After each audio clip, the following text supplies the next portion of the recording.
व्रत दुनिया के जितने व्रत होते हैं, तीज चतुर्थी छठ, जितने व्रत करना है कर लो, सारे व्रत का फल देवता आपके शिवलिंग के ऊपर हम पितरों को मिले। और जब हम पितरों को मिले तो उस दिन हम हमारे वंश के लोगों का घर का कल्याण कर दे। तुम्हें अच्छा लगे राम कृष्ण शिव भवानी दुर्गा आदि कादिक देवताओं, ये शंकर एक विश्वास। शंकर को भव कहा गया, शंकर को भव, शंकर को भव, इसीलिए आप लोगों को बारंबार स्मरण में लाते हैं कि शिव के सिवा कहीं दिल लगाना, शिव के सिवा कहीं दिल लगाना, वरना पड़ेगा तुझे आंसू बहाना, वरना पड़ेगा तुझे आंसू बहाना। आप शंकर की भक्ति में अगर डूबे हो, शिव का एक नाम है भव। भव का मतलब है सबको सम देखना, सबको श्रेष्ठ देखना, सबको सुखी देखना, सबका कल्याण करना, सबको उत्तमता में देखना। किसी का रोग है अपनी ओर खींच लेना, किसी की तकलीफ है अपनी ओर खींच लेना, किसी को कष्ट है अपनी ओर खींच लेना। शिव महापुराण की कथा कहती है, जब हम भगवान शंकर के मंदिर में एक लोटा जल चढ़ाने के लिए आतुर होते हैं, शंकर के मंदिर में एक लोटा जल लेकर जब अपने घर से निकलकर शंकर के मंदिर तक पहुंचते हैं, हमारे भीतर के ना जाने कितने कितने पाप, कितने कितने कष्ट, कितने कितने रोग, कितनी कितनी बीमारियां अपने आप मिट जाती है।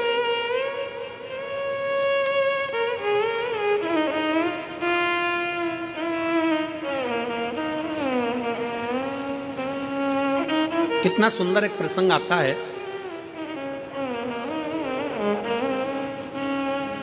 घर का माहौल ठीक करने में सबसे बड़ी जवाबदारी होती है घर के पितरों की। किनकी? जम के बोलो जरा। पितरों की। पितर कौन? जो प्राण छोड़कर चले गए, जो गए। घर के माहौल को ठीक करने में सबसे बड़ी जवाबदारी होती है पितरों की। सबसे बड़ी जवाबदारी है पितरों। पितर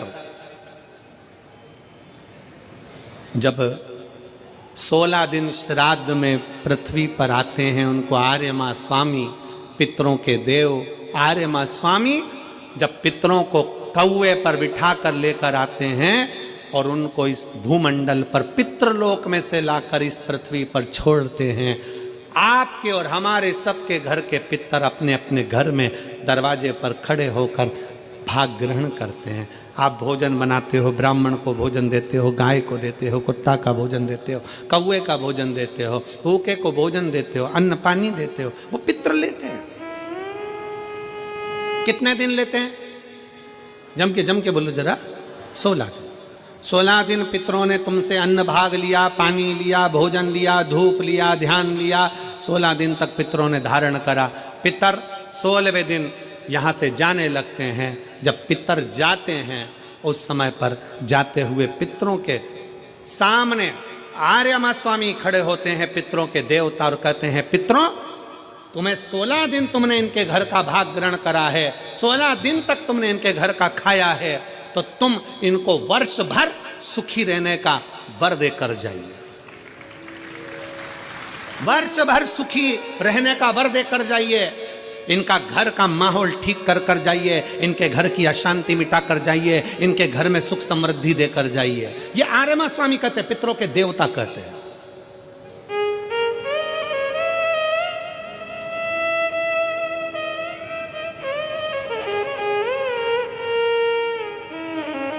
तब पितर कहते हैं कि हम इनको वर्ष भर का इतना सारा फल नहीं दे पाएंगे, पर एक बात जरूर है, एक बात जरूर है। पितर कहते हैं, अगर शंकर साक्षी दे तो हम इनको वर्ष भर का फल देकर जाएंगे। शिव साक्षी दे शंकर साक्षी देव। इसलिए शिव महापुराण में लिखा है, मंगलवार का व्रत कर लो, शुक्रवार का व्रत कर लो, गुरुवार का व्रत कर लो, बुधवार का व्रत कर लो, चतुर्थी का व्रत कर लो। सारे व्रत, दुनिया के जितने व्रत होते हैं, तीज, चतुर्थी, छठ, जितने व्रत करना है कर लो। सारे व्रत का फल देवता कब देते हैं? अगर देवी का व्रत करोगे तो भी शंकर के बिना वो फल आपको नहीं मिल सकता। बृहस्पतिवार का व्रत करोगे तो भी शिव के बिना नहीं मिल सकता। शुक्रवार का व्रत करोगे तो भी शंकर के बिना नहीं मिल सकता। सारे व्रत का फल कब मिलता है? किसी भी देवता का व्रत करो पर फल कब मिलेगा? जब शंकर भगवान की आज्ञा होगी, क्योंकि मृत्यु लोक का देव अधिदेव महादेव है। ब्रह्मा जी ब्रह्मलोक में, भगवान विष्णु वैकुंठ लोक में, इंद्र इंद्रलोक में, गरुण लोक में, वरुण लोक में, मृत्यु लोक का देव है देव अधिदेव महादेव। अगर किसी देवता का भी व्रत करोगे, फल पहले शंकर जी से पूछा जाएगा, तब दिया जाएगा। शिव की आज्ञा बिना कोई फल भी नहीं मिलता। पितरों ने कहा अगर शंकर हाजिरी दे, शंकर अगर कहें तो हम दे दें। आर्यमा स्वामी पितरों को लेकर शिव जी के पास पहुंच गए। पूरा पितरलोक खाली पड़ा हुआ था, पूरा पितरलोक खाली। बाबा के धाम कैलाश में पितर खड़े हुए हाथ जोड़कर विनय कर रहे हैं। शिव जी ने पूछा आर्यमा स्वामी से, आर्यमा आज सारे के सारे पितरों को लेकर तुम यहां आए हो, क्या बात है, क्यों आए हो? आर्यमा का कहना है, बाबा पितर अपने अपने घर के माहौल को सुधारना चाहते हैं, शांति देना चाहते हैं, लक्ष्मी देना चाहते हैं, समृद्धि देना चाहते हैं, वैभव देना चाहते हैं, वंश की वृद्धि करना चाहते हैं, पर आपके बिना ये संभव नहीं हो सकता। पितर क्या चाहते हैं? बाबा अगर हमारे पूर्वज, पितर कहते हैं अगर हमारे घर के लोग, परिवार के लोग अगर आपके शिवलिंग के ऊपर एक लोटा जल अगर चढ़ाएं तो उस जल का एक अंश हम पितरों को मिले, और जब हम पितरों को मिले तो उस दिन हम हमारे वंश के लोगों का घर का कल्याण कर देवे। बस इतना वर चाहते।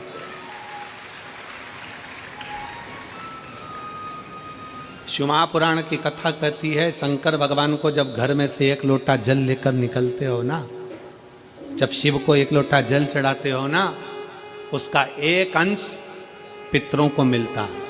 और जब घर में पितरों को अंश, एक लोटे जल में से थोड़ा सा अंश पितरों को भगवान शंकर देते हैं, तो घर के पितर तुम्हारे को वर प्रदान करते हैं, तुम्हारे घर में शांति का अनुभव होता है, और वैभव और सुख और वंश की वृद्धि होती है। शिव के करीब में पितर भी विराजमान।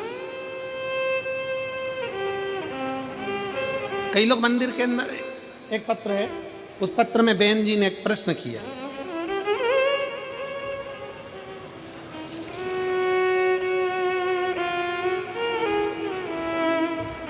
मैं संदीप जी गोयल जी को और आशीष जी बंसल जी को धन्यवाद देती हूँ। बहन जी लिख रही हैं, कुसुम राजमाला पत्नी कमल राजपाल बी ब्लॉक शास्त्री नगर मेरठ की रहने वाली हैं।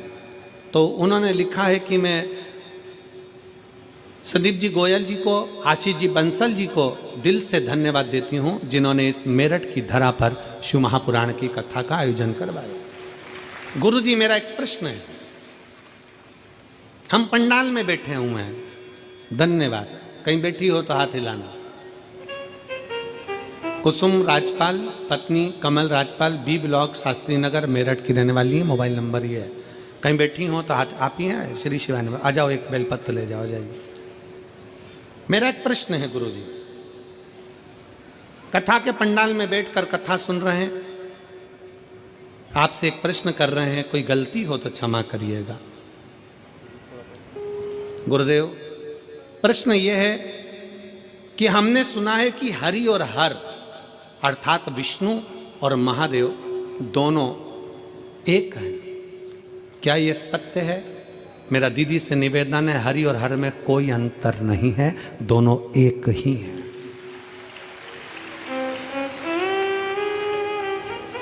दोनों एक हैं। गुरु जी क्या मैं हरि के लिए तुलसी की माला और हर के लिए रुद्राक्ष की माला पहन सकती हूँ? शिव महापुराण की कथा में हमने बहन पहले भी वर्णन किया कि तुलसी और रुद्राक्ष दोनों आप अपने गले में धारण कर सकते हो। शंकर हरि हर का रूप है, वो कृपा बरसाता ही है।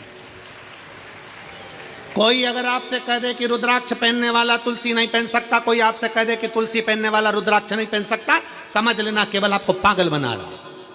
हमारा शास्त्र कहता है, हमारा शास्त्र वर्णन करता है। अगर शास्त्र का अध्ययन करें, शिव महापुराण पढ़े, स्कंद पुराण पढ़े, लिंग पुराण पढ़े, नर्मदा पुराण पढ़े, कुर्म पुराण पढ़े, विष्णु पुराण पढ़े, अग्नि पुराण पढ़े, पद्म पुराण पढ़े, ब्रह्म विवर्त पुराण पढ़े, नारद पुराण पढ़े, देवी भागवत पढ़े, एक एक पुराण में आपको उसका वर्णन मिलेगा कि हम भगवान की, नारायण की तुलसी भी अपने गले में धारण कर सकते हैं और भगवान शंकर का रुद्राक्ष भी हम अपने गले में धारण कर सकते हैं। दोनों कृतार्थ कर देते हैं, दोनों कृतार्थ।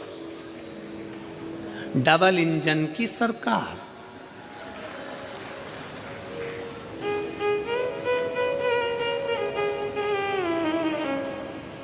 डबल इंजन दोनों है। भगवान नारायण भी, और फिर निवेदन है,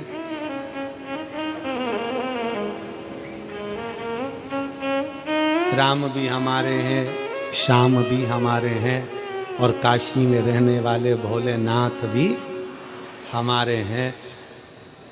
सनातन धर्म में बस सबसे बड़ी खूबी इसी चीज की है कि तुम राम भजो, कृष्ण भजो, शिव भजो, भवानी भजो, तुम्हारी मर्जी पड़े, जिस देवता को भजो, पर निवेदन इतना सा है कि किसी और धर्म को मत भजो। कहीं इधर उधर कहीं जाकर ना हमें अपमान करना है, किसी धर्म का हमें अपमान भी नहीं करना, किसी धर्म के हम लिए अपशब्द भी नहीं कहना है। हमारे धर्म का, हमारे सनातन के, हमारे देवताओं का आदर करो। घर की रोटी खाओ, जूठन खाने के लिए काय को कहीं पर जाओ, अपना घर का भोजन करो। अपने सनातन धर्म में 33 कोटि देवता हैं। कितने? जम के बोलो जरा। 33 कोटि देवता हैं। बफेट लगा हुआ है, बफेट। जो तुम्हारी रुचि का हो उसको ग्रहण कर लो, जो तुम्हें अच्छा लगे। राम, कृष्ण, शिव, भवानी, दुर्गा आदि कादिक देवताओं का जो भजन आ जाए, जो भजन आपसे बन जाए। ऐसी ही वीडियोस के लिए हमारे चैनल को लाइक, शेयर और सब्सक्राइब करें और बेल आइकन को दबाना ना भूलें, जिससे कोई भी वीडियो आए उसका नोटिफिकेशन आपको तुरंत मिल जाए। कमेंट में श्री शिवाय नमस्तुभ्यम जरूर लिखें। इसको लिखने से इच्छाएं पूरी होती हैं तथा भगवान शिव भी प्रसन्न होते हैं। प्रदीप मिश्रा जी भी श्री शिवाय नमस्तुभ्यम बोलने के लिए कहते हैं।